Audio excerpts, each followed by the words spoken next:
Ma väga pikalt ei veena, nii kaua kui mu sõbral on mingigi võimalus kedagi aidata, siis meie missioon peakski olema inimesi aidata ja üks võimalus seda aitamist teha on siis annetuste näol. Ma arvan, et ma viiksin ta sinna kohta, kuhu ta võiks annetada ja näidata talle, et kuidas tema raha reaalselt mõjutab või muudab midagi. Sa tunned, et sa oled midagi head teinud kellegi teise jaoks ja see kuidagiviisi tuleb ikka sinuni tagasi ka, kui sa oled mingi hea teo teinud. Kui sa annetad kuhugi, mis sul päriselt loeb, siis sul pärast sa tunned tõesti väga hästi ja sa oled väga uhke enda üle, et sa päriselt panusid kuhugi.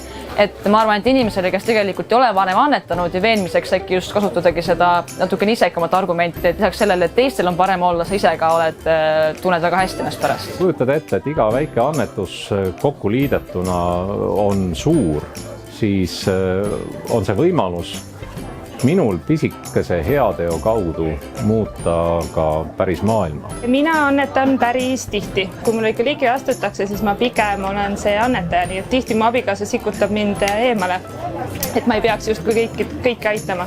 Aga seni, kuni ma saan, eks ma seni annetan. Arvamusfestivali võiks toetada, et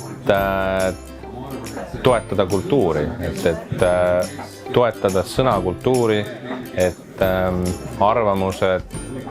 arvamustest võrsuksid ideed ja et need ideed viidakse ellu ja läbi selle muutuks Eesti elu paremaks. Arvamusfestival on üks vähestest võimalustest, kus sellises mahus inimesi kokku tuleb sõbralikus õhkkonnas oma arvamusi selgitama, kaitsma, vaidlema.